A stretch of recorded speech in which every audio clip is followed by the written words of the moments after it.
The future of warfare depends heavily on the usage of drones for reconnaissance, surveillance, and delivery of payload on targets hundreds of kilometers away. The combat drones can be a sustainable and cost-effective alternative to fighter aircrafts in future. That is why more and more world power are developing their own reconnaissance, combat and swarm drones of different types. Turkey is no exception. They have been using their combat drones effectively on the battlefield since late 2016. The Turkish drones are changing the scope of modern warfare. They are winning battles after battles for Turkey and its allies in the region. In February 2020, after ignoring the warnings of Turkish president, the Syrian army backed by Russian air support started their offensive against the last remaining stronghold of rebels. In response to the Syrian offensive, the Turkish drones wreaked havoc on the battlefield. They devastated the Syrian army by pounding their infantry and armor division alike.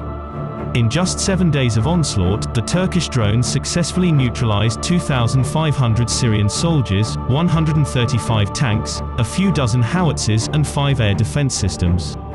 The Turkish drones single-handedly stopped the Syrian offensive in their tracks, and the Syrian regime asked for ceasefire. Then in June, just 2 months after the onslaught of Turkish drones on Syrian regime forces, the Libyan government was on the verge of capitulation against warlord Khalifa Haftar, who had besieged the capital of the internationally recognized government of Libya from past 10 months. The Libyan government requested help from Turkey. Again, Turkey sent its drone fleet to the battlefield. The Turkish drones again proved their worth. Within 1 week of deployment, the Turkish drones successfully driven back the forces of warlord Haftar, and recaptured all territories as far as Sirte. They successfully managed to destroy a large portion of Haftar militia, including some 8 units of Pantsir S-1 air defense system as well as a dozen of armored vehicles and artillery. The Turkish drones saved the Libyan government from utter destruction and helped them in recapturing most of its lost territories. Another victory came for the Turkish drones in September, just 3 months after it decimated the forces loyal to warlord Khalifa Haftar. The Turkish drones headed east to Caucasus. In Caucasus, Armenia and Azerbaijan were fighting over Nagorno-Karabakh region since early 1990s, but no side could make any decisive progress, and the conflict was at stalemate. But then came the Turkish drones to the help of Azerbaijan, and the rest is history. The Turkish drones started their massive raids on Armenian position in late September. They pounded the Armenian infantry, armor and artillery day and night non-stop. The Azerbaijani forces would start their counterattack on regions softened up by the drones. And so by the end of October the Azerbaijani forces were on the outskirts of the capital of Nagorno-Karabakh. In November, the Armenian Prime Minister signed the peace treaty and surrendered the region of Nagorno-Karabakh to the Azerbaijan, and thus the 30 years of Armenian occupation of the region ended with the help of Turkish drones. In the span of just 10 months, the Turkish Bayraktar TB2 drones won 3 major wars for its country. In all of these conflicts, the Turkish drones were not the only ones who were operating in the skies. The opposing sides were operating armed drones as well. In Syrian conflict, the Russian and Syrian air forces were dominating the skies. In Libya, the warlord Haftar had sophisticated armed drones supplied by UAE, Egypt and Russia. In Caucasus, the Armenian air forces were operating Russian and French drones as well as drones supplied by India. But the Turkish drones still managed to win these conflicts despite having formidable foes in the opposing sides. So what made the Turkish drones so successful on the battlefield? The answer is simple. The main reason of the Turkish success lies in their superior strategy and the quality of the drones. The Turkish strategy of operating drones was unique. They deployed their drones in coordination with electronic warfare systems, which would effectively jam the enemy anti-aircraft systems and their communication equipments, so the drones would attack with impunity, without having to worry about being shot down. At the same time they would deploy other military units such as artillery and air force. The drones would simply provide the coordinates of any ground target to artillery division which could not be destroyed by the drones itself, while the Air Force would provide air cover to the drones operating on the battlefield. This well-planned and coordinated strategy in all of these military confrontations combined with the electronic warfare systems, and the use of precision-guided munitions created an asymmetry that turned the tide in favor of Turkey, or the party Turkey was supporting. The second reason of Turkish success is the quality and cost-effectiveness of their drones. The Bayraktar TB2 drone is developed indigenously by Turkey, and almost all of its components are built domestically by the Turkish firms. The development of the Turkish Bayraktar TB2 drone is largely credited to Selçuk Bayraktar. He is a Turkish engineer and the Chief Technology Officer of Turkey's Bitte Defense.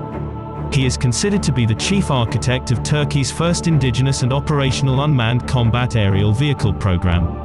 Selçuk Bayraktar is seen by many as a godfather of Turkey's killer drone program. The Bayraktar TB2 drones are a medium-altitude long-endurance unmanned combat aerial vehicle, capable of remotely controlled or autonomous flight operations. It is manufactured by Turkey's Bitte Defense primarily for the Turkish Air Force. However, Turkey has exported these drones to its allies such as Azerbaijan, Qatar, Ukraine and Libya. The TB2 UAV drone is 6.5 meters long and 12 meters wide. Its maximum takeoff weight is 650 kilograms. It can carry a maximum of 55 kilograms of payload, including precision-guided munitions and rockets. The Bayraktar TB2 unmanned combat aerial vehicle can stay airborne for 24 hours continuously, and has operational and communication range of 150 kilometers. It has a maximum speed of 130 km/h, and can attain a flight altitude of 24,000 feet. The TB2 unmanned combat aerial vehicle is controlled and monitored by its aircrew from the ground-based control station through Turksat satellite. Although Turkey is currently working to develop mobile control stations for its drones, this will allow Turkey to deploy its drones more rapidly on foreign soil. The Bayraktar TB2 drone is powered by an Austrian Rotax 912 engine, which can provide a maximum of 100 horsepower to the TB2 drone. The Turkish aeronautics industry has developed a domestic engine to power the future versions of the Bayraktar TB2 drones. The Turkish domestically produced engine will power the new Bayraktar TB3 drones, Akıncı drones and Anka S drones. This will make Turkey more self-sufficient in terms of manufacturing drones, because the equipments they procured from foreign powers for its drones can be subjected to sanctions. As we saw in the Caucasus conflict, Turkey used to procure the high-tech sensors and targeting pods technology from Canada for its drones. When Turkey sent its drones to Azerbaijan to help fight against Armenian aggression, the Canadian government stopped its companies from supplying these vital technology systems to Turkey, which put a halt on the production of TB2 drones for some time. Now the Turkish company Aselsan is supplying these high-tech sensors and advanced targeting pods for the Bayraktar TB2 drones. The Chief Technology Officer of Bitte Defense says that he aims to equip the Bayraktar TB2 drones with 100% domestic technologies, so the production of drones should not be affected by the changing geopolitical paradigms. The production of Bayraktar TB2 drones entirely in Turkey will have a huge impact on its cost effectiveness. The initial per-unit price of TB2 drone was $2 million. But since the induction of local technologies in Bayraktar TB2 drones, its price fell to just over $1 million a unit. Its operating and maintenance costs have also been reduced greatly, which is why Turkey is now able to produce them in large numbers. That's all on the topic for now. Thanks for watching our video, take care and have a great day.